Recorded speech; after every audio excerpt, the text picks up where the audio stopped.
Hello, good people. So I wanted to get on here and number one, encourage you. I wanted to share with you a tidbit of my journey, my testimony, some of my story.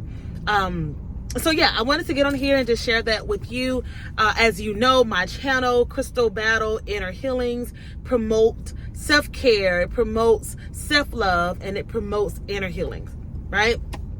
All areas that I have struggled with, all areas that I am still gravitating to, evolving into, right? So I have not yet arrived. I am still working on self-love and still working on self-care and still working on inner healing, right? So, but I am nowhere near where I used to be. Praise God. So, anywho, I wanted to get on here and share with you, again, a tidbit of my story of what I have been through. And so, I want to share with you how I went from having a GED to master's degree. Okay? So, GED to master's degree. So, for me, number one, I skipped school a lot. Okay? And so, this is starting for me in the 8th grade. Just going to get right into it. In the 8th grade, I used to skip school a lot. And you know what's crazy? It's because I loved school. I really did enjoy going to school. I enjoy learning. I still enjoy learning. I enjoyed school. And so why I skipped, I don't quite know, other than the boys. During this age, during this time, I was boy crazy. I love the boys. I was boy crazy. I was fast. What they call the old school. The old people say, she's so fast. I was fast. And I love the boys. So during this time, 8th grade, I skipped school so much. Check this out. I skipped so much during this particular year that when I decided to come back to school that particular day, I was in a whole nother homeroom class. I was in a whole new homeroom class. I had skipped so much in that semester that I was in a whole new homeroom class when I came back to school. Now, I do not know, to this day, I do not know how I guess they withdrew me. I don't know. I guess they withdrew me out of school. But I don't know how I was able to return to school and not have my parents to come back up to put me back in school. I literally just showed back up at school, went to what I thought my original homeroom, and they told me, oh, you're no longer in this homeroom, go to the office. Went to the office, they told me where to go. Went back to school, went back to class. A whole new homeroom class. That's how much I skipped that particular semester. Okay? And the overall school year, I skipped so much in my 8th grade year that I had to go to summer school. I had to do summer school because I skipped school so I missed a lot that year. I had to go to summer school. So y'all, instead of me going to summer school, I was too embarrassing. I was like, oh no, Ma, I can't. It's embarrassing. I don't want to go to summer school. And so I did not do summer school. And so that resulted in me having to repeat the 8th grade, right? Check out that logic. That made no sense. So I was embarrassed to go to summer school. So imagine the embarrassment of having to repeat the 8th grade. I wasn't thinking about that. I was like, oh yeah, wasn't thinking about that. You know, I'm in 8th grade. So my little 8th grade, rational mind, it just doesn't make sense. So anywho, I didn't go to summer school, and so I had to repeat the 8th grade. All right. So now I am repeating the 8th grade, and let me just put a little pinpoint there and just kind of share with you why I am sharing this part of my story. As you know, my channel, Crystal Battle Inner Healings, promotes self-care, self-love, inner healing. Okay? And so I will be vulnerable, right? To kind of let you into my journey, let you into some things that I have been through so that you can be encouraged, right? The word of God says that we are, I'm going to jack it up. What is it? What is it? We are redeemed by the power of the testimony. Is that how it go, y'all? Somebody put in the comment what that scripture says. But I think it says we are redeemed by the power of their testimony. Okay? If I jacked it up, I'm sorry. Somebody put that in the comment. Let me know. Help us out. Anywho, because of my experiences that led to a lot of brokenness, a lot of setback, a lot, y'all. And so I wanted to provide a space to share my story with you all to encourage someone else. Okay, so that's why I'm doing this. So anyway, back to the story. So yeah, had to repeat the 8th grade because I skipped school so much. What was I doing during the school time? Where did I go? I'm glad you asked. Over to a boy house. Yep, with my little boyfriend. I say a little boyfriend, but he was much older than me. Yeah. So when I wasn't at school during the day, I went over to my little boyfriend's house or some boy's house. I was at a boy's house. Most of the time, their parents or their mom was at home. They didn't care, you know. So yeah, I went to a boy's house. That's where I was at during the daytime. When I wasn't at school, I was there. And one of my brothers was telling my mom because me and my brother, we are 11 months apart, and so we went to the same school, right? And so of course, I'm going to circle back to how I skipped. I'm still trying to remember how I did that because I was at school with my brother, which means we rode the school bus together. So I'm going to circle back to in a few minutes. But anywho, so my brother would tell my mom, you know, Mom, Chris is not going to school. That's what they call me. Chris is not going to school. Chris is skipping school, right? At the time, my mom did not believe him. My mom didn't believe him. And I guess during this time, no, I know what it was. Why the school, I'm pretty sure they was calling, but y'all, we didn't have a phone. We didn't have a home phone. During this time, there were no cell phones. It was pay phones and you had landlines, right? If you had a landline, you were doing something. If you didn't have a landline, it was embarrassing. So we did not have a landline. We did not have a phone. So there was no way for them to get in contact with my mom and dad and to let them know that your child has been skipping school. Okay. CPS, DFAX, never got involved. I don't know. Different times, I guess. I cannot even begin to give you the year. I don't know. This is somewhere in the 90s. Somewhere in the 90s. Somewhere in the early 90s. Yeah. Something like that. I don't know. Yeah, I can't recall. But I just know different times. Because I know now I get a alert message if my child is tardy from class. Infinite campus will let me know. Your child was absent or late or whatever from class. So I get it. So I don't know. Different times during that time, I guess, to why my parents were not notified that I was not in school. Other than them not having a phone. Okay, so anywho, back to the story. I had to repeat the 8th grade because I thought it was too embarrassing to go to summer school. Check out that logic. I know it makes no sense, but anywho, I repeated the 8th grade. Now, circling back to how I was able to skip school, I don't remember how I was able to get out of not riding a school bus, or maybe I did ride the school bus and just walked off campus. I really don't remember.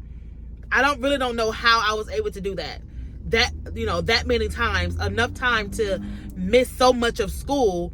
To one, I came back to a whole new homeroom, and then 2, had to repeat the 8th grade because I missed so much.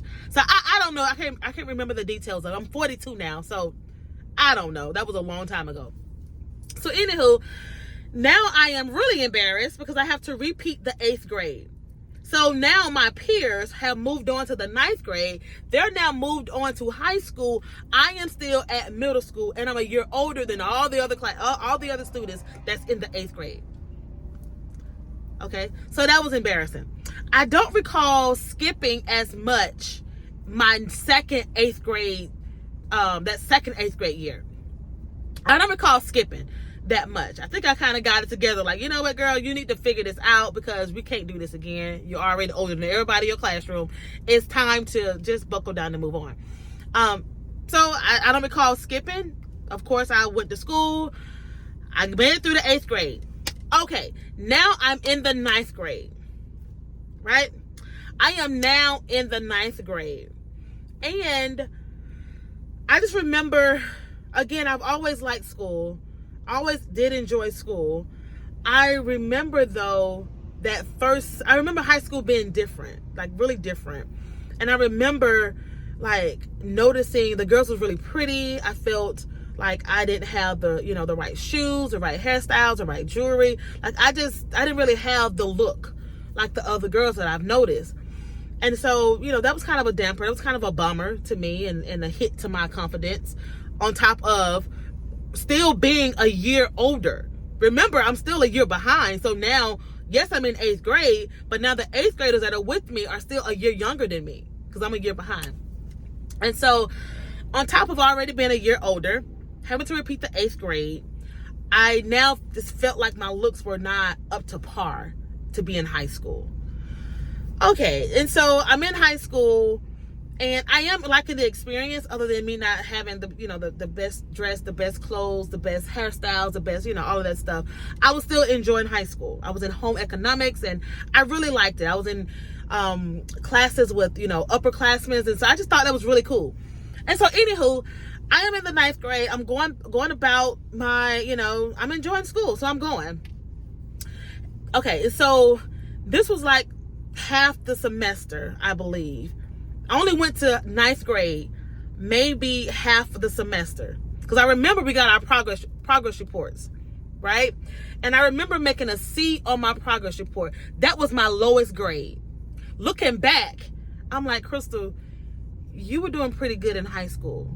I guess you should have. You repeated the 8th grade. So anyway, anywho, I remember getting my progress report and having a C. It was like a 75. That C stood out. I didn't even see the other grades. I think it was like a 1A and the rest were B's. I didn't even see those grades. I just saw that C just kind of glaring at me, just kind of hunting me. Like, I just saw the C. And I remember going to the guidance counselor, right? I remember going to the guidance counselor and telling her, I want to drop out of school. She asked me, why do you want to drop out of school? I said, because I made a C on my progress report, right? She said, I can't remember what she said, but I just know she did not care. She didn't care. I just remember, and granted, maybe she felt like, girl, bye. You'll be okay. Go get out my office. I just know she was just really nonchalant about it. She just did not care. So that's strike one. I want to drop out of school. I made a C, going to my guidance counselor who was checked out, who really did not care, who dismissed me. And so I left. All right. And I remember going home, and I remember telling my mom, I want to drop out of school. Now, it's been a while, so I don't quite remember what is all the details of the conversations. I just remember just not really feeling supported. I just remember having the thought that I want to drop out of school and just not really having the support, no dig to my family at all. No, I know they did the best that they could. I know that. And I know that my mom and dad was dealing with their own things. So there's no dig to them at all. At all. They are great parents. No dig at all. I just remember during that time, I just felt like dropping out of school was the best idea for me. It was the best option. And so, surely enough, I dropped out. But I went to Job Corps. So the plan was to not complete high school, but to go to Job Corps. And so that's what I did. I dropped out of high school. I went to Job Corps. They sent me to Kentucky. So the Job Corps I went to, me and my brother. My brother was able to go to the 10th grade, and I think we both just made a decision, hey, let's just go to Job Corps, right? So we went to Job Corps. So me, dropped off in the 9th grade. My brother dropped out in the 10th grade, and we went to Job Corps. They sent us both to Kentucky. And I really had fun at Job Corps because it felt like college. And I was no longer the oldest person in my classroom. Now I was mixed in with a lot of different not grades, but a lot of different ages, right? There were adults, there were, and actually I was the youngest person there because I was 16, I believe, right? Yeah, I was 16.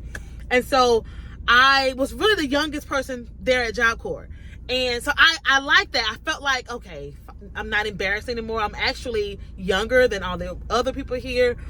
I really had a good experience at Job Corps. So from high school, dropping out of high school, going to Job Corps, they sent me to Kentucky. Me and my brother, we went to Kentucky. Okay?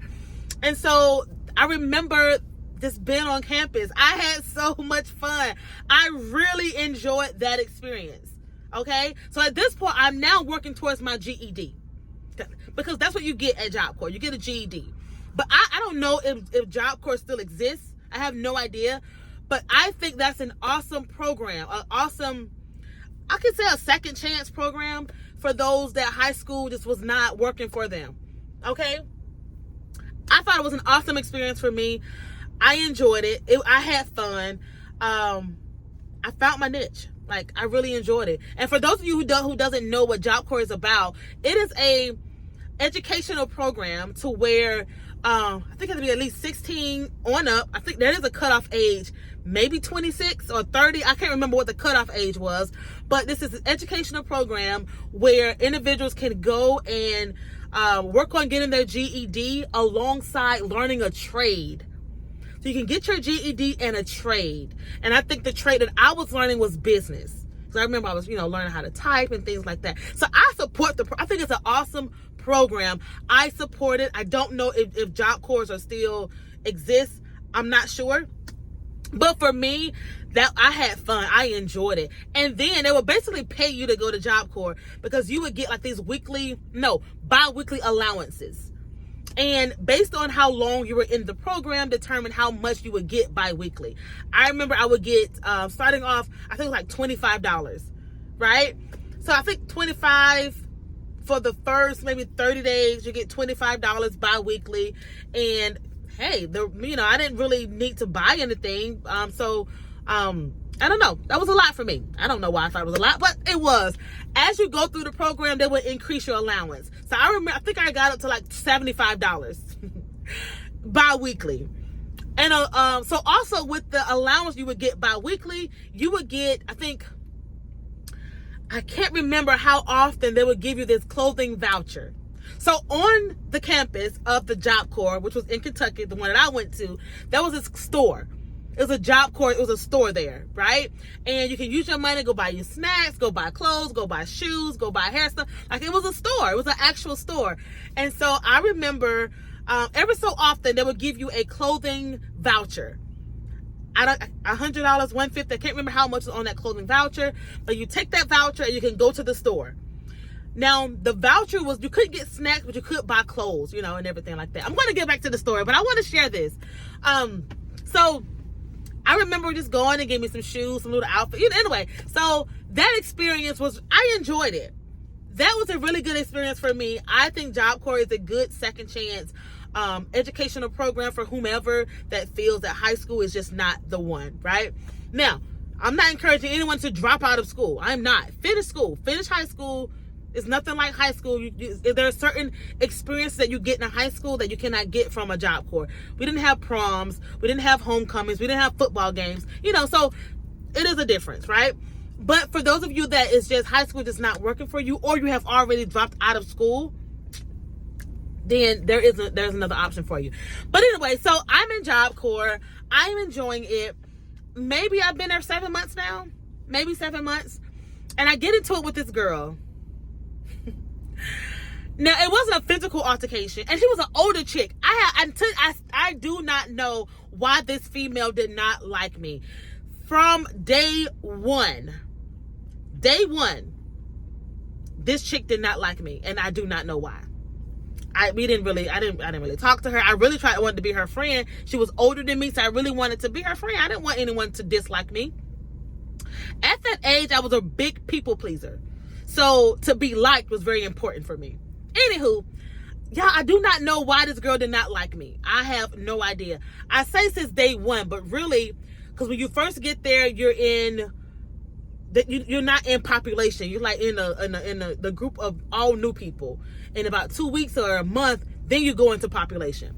So anyway, so when I got into population, meaning with the regular campus with all the other people, when I got into population, I'm changing my rooms. I'm in another dorm, a female dorm now. So when I got to the dorm, is when she didn't like me. I don't know. She just did not like me. And so, and I wouldn't engage in her. I wouldn't engage in her little knickknacks and her little petty. I wouldn't engage into. I'll ignore her. I really would. So I guess now what you would say is bullying. I didn't say it as bullying because I didn't pay her no mind, like none at all. I was enjoying my experience, so she didn't exist to me. And maybe that would make her upset. I don't know. I really don't know why this chick didn't like me. But I really gave her zero energy. I didn't. I just didn't like that she didn't like me because I wanted everybody to like me, if that makes sense. But anywho, so this chick, so I got into it with this chick. I guess I got fed up.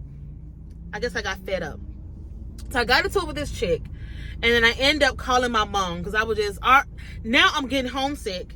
This female, she just, keep bothering me and doesn't like me. And I just kind of lost it. And I started crying. I called my mom, and I told my mom that I want to come home. Okay. And so they told me at Job Corps, like the guidance counselor, whomever this person is, they said that they will provide your way home if you are there. So I wasn't there for 6 months. Because if you're there for 6 months, then they will you can take a leave to go home on Job Corps. They will provide the way home and your way back. If you leave before the 6 months, I was there less than 6 months then. So my mom had to provide the bus fare for me, the Greyhound ticket for me. And she did. So I ended up going home, but I wasn't able to go back. Right? I wish I would have just stayed at Job Corps, but it's all good. It's all good. It gets better. Just hang in there with me. So anywho, I went home. I was glad to go home. I missed my family, and so I went home. So, but remember, because I went home before the 6 month period, this was not on Job Corps, did not provide the transportation. My family had to provide that if I wanted to take a leave prior to the 6 months. And so the funding of that was on my family. And so my mom got me a Greyhound ticket. I went home with hopes of coming back. I thought I was going to go back to Job Corps to finish up. I thought it was just a break. Anyway, it's all good. Went home, wasn't able to go back, and so I found a job. I started working. Okay. By this time, I am like 17. Yes, I don't think I was quite 18. I am 17 years old. So I dropped out of high school. I don't have my GED, but I still want my GED because education has always been important to me. I've always desired to go to, again, I enjoyed school. I really did. So I always wanted to go to school. I remember wanting to go to college, like just really wanted to have that college experience. I would see myself walking around campus with my little book bag. I think I wanted to go to Clark Atlanta, right? So I always wanted to go to college. I always wanted to finish school. I always valued education. It's just certain things were just kind of stumbling blocks in my way. So anyway, I am home. I'm not able to get back to Job Corps. My mom did not, my family didn't have the money for the Greyhound ticket. And so I wasn't able to get back. All right. So the second option now I'm a high school dropout. And I'm a teenager. And so I needed to work. So I found a job. So anywho, I'm going to kind of fast forward up. So from 17, I found myself periodically still on this journey of getting my GED. Y'all, I was very, very fervent. I wanted my I was passionate about getting it was like a goal. Passionate about getting my GED. I wanted my GED, y'all. It was very important to me.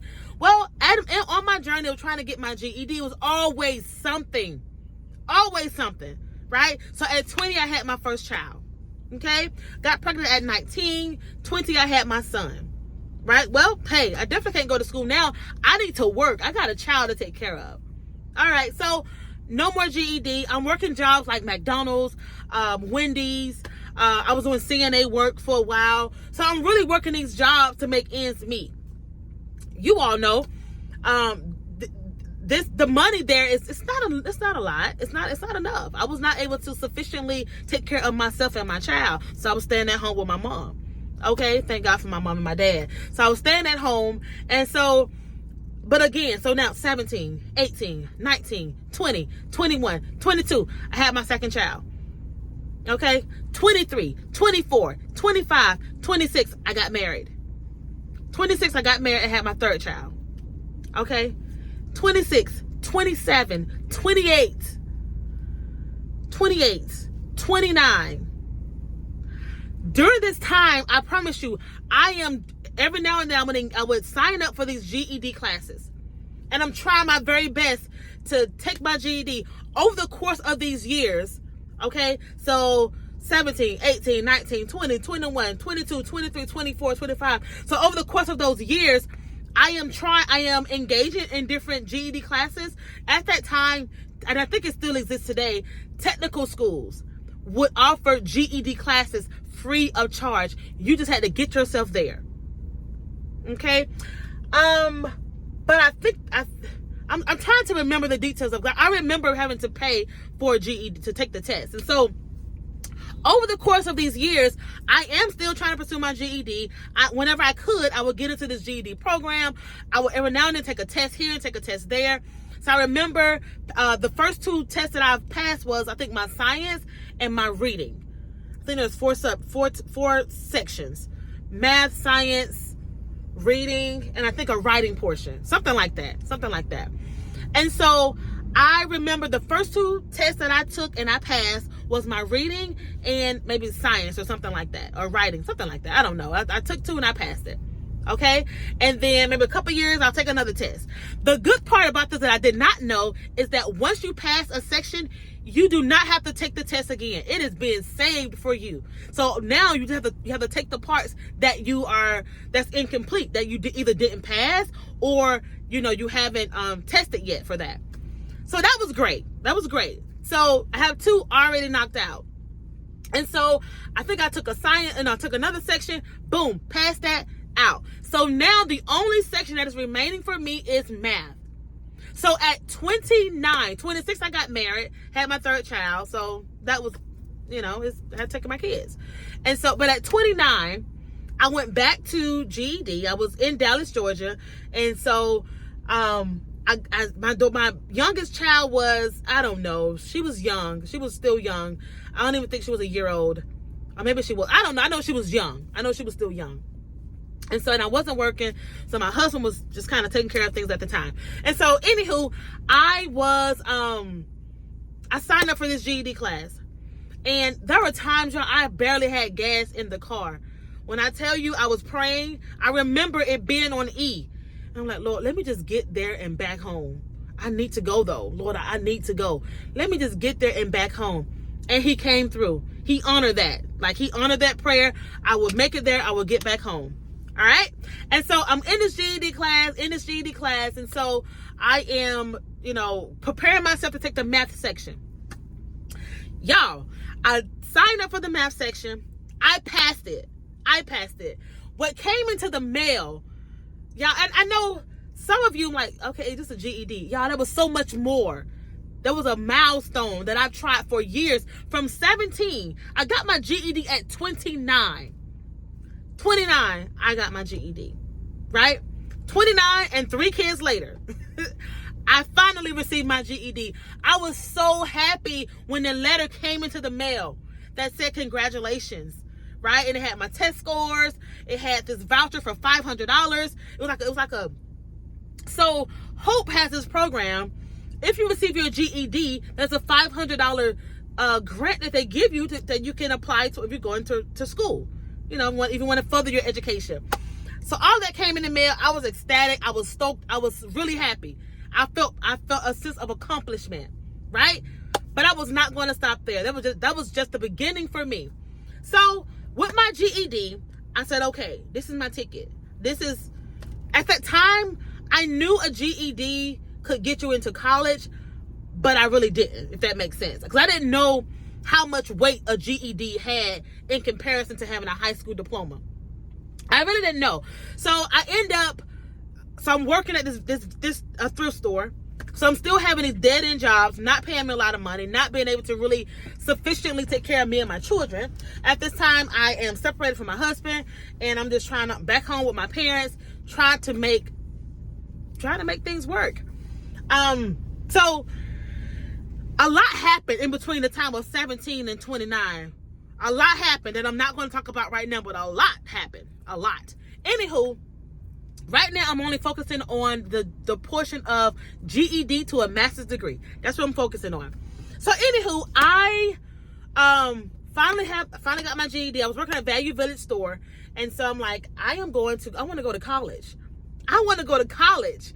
And so I remember kept hearing, like, through the radio, kept seeing billboards. At that time, the school was called Atlanta Christian College. Okay, I'm a Christian, so I'm like, that makes sense. So Atlanta Christian College. I kept hearing it. I was riding MARTA at this time. I didn't have my car, so now I'm back at I'm riding the MARTA bus. Okay, and so I'm on the train. I would see different billboards, different advertising signs, and it was just everywhere. Atlanta Christian College, and so I said, let me check this out. Let me check it out. So I applied for the school. I went for their info session, and I submitted my GED. I submitted my $500 grant, and I was accepted into college. Okay, I was accepted into Atlanta Christian College. And so from there, I was, just, oh my God, God is so good. Because when I think about the journey, I'm like, Lord, I saw you. You did this and you did that. You connected the dots for me. I saw that. I see how you connected that. And so I'm trying not to veer off course to other topics, because I want to stay on the topic that I'm talking about. But a lot happened during that time. So anywho, I got accepted into Atlanta Christian College. I received my associates, and I was there for 4 years. So I received my associates. That was in 2 years. The following 2 years, I received my bachelor's degree. While at Atlanta Christian College, they changed the name to Point University. Okay, so the name got changed to Point University. While I was going to school there, I started off being a what is it called? Student worker. I got a student worker position, right? And again, it's not a lot of money, but more so I thought about the experience that I would gain and how that can help me with my next, right? And so I signed up. I'm 29 years old, right? 30 now. 30 years old. And I am a student worker. So I'm getting paid $7.25. I tell you no lie. Student worker, I'm getting paid $7.25. I am 30 years old with 3 kids. Okay? So that was very humbling. Very humbling. But I said, you know what, Crystal? It's not about the money. It's about the experience you're going to gain by doing this position. Working as a student worker, right? And so I started off just assisting the student advisors. It's kind of been a receptionist, basically. I'm assisting the student advisors. And so I graduated with my associates. I got that. I remained there at Point University, still a student worker. When I was going into my bachelor's degree, still being a student worker, there was some layoffs happening at the job at Point University now. There were layoffs happening. And they got rid of the advisors. They were merging things. So they got rid of all the advisors. They got rid of some of the financial aid workers. And so they was doing layoffs. I had no idea that was an opportunity for me. None whatsoever. Circling back, before the layoffs, I remember one of my supervisors. She was so cool. So cool. Powerful woman of God. She called me in her office one day and she said, Crystal, I want you to learn everything that the advisors are learning. She said this. She called me in the office. She said, Crystal, mind you, this is before the layoffs. I'm sure she knew something. I don't know, but this is before the layoffs. She called me in. She said, Crystal, I want you to learn everything that the advisors are learning. Cool. Okay, granted. I didn't ask any questions. I didn't ask, oh girl, what you mean? What? Nothing. Yes. When I tell you I was a sponge, Like, okay, what do you need for me to do? Okay, yes, no problem. I got it. I can do it, right? So anywho, I learned everything that the advisors were doing. I learned the job so well that I was doing the job for them. Okay? Maybe they thought they was getting over on me. I don't know. But you was training me. It was training. It was all God divine. All set up. So anywho, the layoffs came. When the layoffs came, they merged it, the advising position, they kind of merged that to really the same thing. It was so confusing when you think about it. We had 3 advisors. They laid those advisors off and they merged it to 2. It was 2 individuals that they kind of they was doing something else, but they kind of merged their positions and they included the advisement position onto their jobs. Well, they needed a 3rd person. So they're still back at having 3 advisors. Anyway, they needed a 3rd person. The assistant registrar that I was working under was letting me know. She was like, Crystal, I want you to apply for this position, which was a academic advisor position. I applied for it. Anyway, I'm still pursuing my bachelor's degree. So at this time, I have my associates and I just got hired as full-time as an academic advisor. So now I have a better job. It's a little bit more money, a better job in a professional business, in a professional setting. One that I only I prayed to be in a position like that. So I enjoyed it. So anywho, still working towards my bachelor's. Now I have a new position as an academic advisor. I stayed with Point University for total, I was there for about 6 or 7 years at Point University. I was there. Even when I got my bachelor's, I was still working there. So I came in 2011, 2011, 2012, 13, 14, 15, 16, 17, 18. 7 years. I stayed there for 7 years. And I enjoyed my position. I enjoyed the setting. I loved it. Received my bachelor's degree. After getting my bachelor's degree, and that was a very proud moment as well. So after receiving my bachelor's degree, I'm like, you cannot stop here. When I tell you, there's this drive on the inside of me that said, if you can do this, you can do that. You can do this, you can do that. Right? Like every milestone that was put in front of me and I accomplished it, it gave me more confidence to go on to the next. So now I'm applying for a master's degree. For a master's degree program.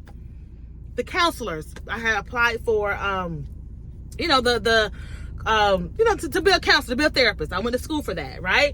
And so that's what I was pursuing.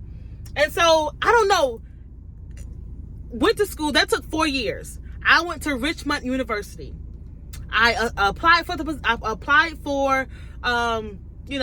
be a student at Richmond, got accepted. I started my studies. It was challenging. It really was challenging. And I did it. I graduated. From Point University, my GPA was a 3.8 something. I graduated cum laude. And so in Richmond, my GPA was 3.3 something.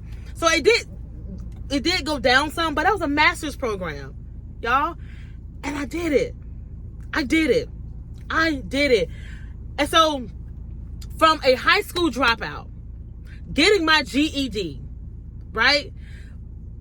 Getting my associates, getting my bachelor's, moving on to getting my master's. I now have a master's degree, and I graduated in December of 2019. So it's been about 4 years now. Okay.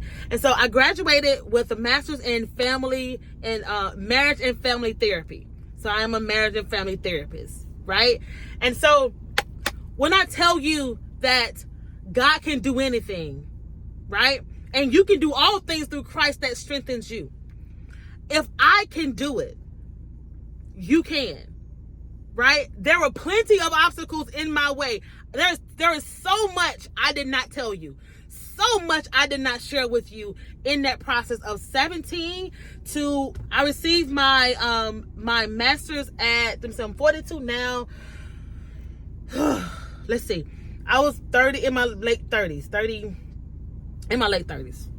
37, something like that when I received that, right? 37, 38, 39, 40, 41. So 38. So when I tell you from 30 to like this, it was real. Anyway, that was this time frame of 10 years, something like that. 8 years, because 4 years for undergrad, 4 years for my master's. 8 years of education. 8 years of education. It didn't feel like it went by pretty quickly. But I do want to tell you how much things escalated for me in that 8-year time frame. God does not need a lot of time to move you forward. He does not. Like in 8 years, so it took me from 17 to 29, you do the math of how long that took to get a GED. But after I got my GED, sweetheart, from getting my GED at 29 until about 39, so 10 years, how God just opened up doors. He opened up doors for me. So anywho, I just wanted to share my story, my experience with you to let you know that you can do it. If I can do it, you can do it. I'm telling you, dropping out of school, having children out of wedlock, having an unsuccessful marriage, just being broke. Like, those things do not stop the flow of God in your life. Those are obstacles, but it does not stop. When God has destined you to do something, there's nothing that can get in the way of that. Now, it can be stumbling blocks. I had to jump over a lot of hurdles. I had to duck under, had to do a lot of that took place. Like, it was not an easy journey, but I was determined because I knew that there was something more on the inside of me of what I was settling for at that time. Right? And so I want to encourage you. Whatever that dream is that's on the inside of you, whatever that fire that's on the inside of you, and it just will not let go. It will not let you go. I want you to pursue it. There is something there. In one of my videos, when we was talking about gifts, your gift will make room for you, right? It's your responsibility to seek out that gift. Typically, it's that thing that's burning on the inside, that desire that's burning on the inside of you. Y'all, it's not there just because. That is something that's deeply embedded from God that you need to look into. Investigate. Why is this strong desire to finish school? Why is it in me so strongly? Why is this strong desire to write this book? I can't let it go. It's been 10 years. Why? To produce this song, to write this play, to make this cookbook, to whatever that thing is that's inside of you, and it will not let you go. Pursue it. That is a gift that God has given you that's going to make room for you. Pursue that. Okay? So listen, I've already have taken up a lot of time, but thank you for just kind of sticking it out with me, for listening to my story, for viewing this video from beginning to the ending. I really appreciate that. That really helps me, really helps this channel. And I just want to encourage you, right? If I can do it from a high school dropout, from having a GED to a master's degree, you can do it. You can do it. Is it going to be easy, sis? No. Is it going to be easy, bro? No. But can you do it? Yes. Are you capable? Yes. You are. And you can do it. You can do all things through Christ that strengthens you. Okay? Greater is he that is in you than he that is of the world. So you have this great power on the inside of you that's going to see you through. Okay? So the greater the fight is, the greater the power that you have on the inside of you to overcome. All right? That thing will not take you out. That thing will not overtake you. You got this. You are more than a conqueror. All right? Keep it moving. Keep it pushing. You got stuff to do. You have stuff to do. Again, there's so much I did not include in this story, but I just want to share with you that little snippet of my from going from a GED to a master's degree, y'all. So I have an associate's, I have a bachelor's, and I have a master's, and I thank God for that. All right, so listen, subscribe, like, share, leave me a comment. Let me know your experiences. How have things been going with you? Do you have a desire to go to school? Have you been struggling with receiving or accomplishing or getting your GED? Reach out to me. I would love to hear from you. Okay, so Crystal Battle, Inner Healings. Again, this channel promotes self-care, self-love, and inner healing. Okay? You all be blessed. I really appreciate you. Thank you so much for just listening to this video. Thank you for clicking on it. Thank you for sharing it. Thank you for subscribing to my channel. I really appreciate you. All right? Okay. God bless. You all have a wonderful rest of your day. See you next time.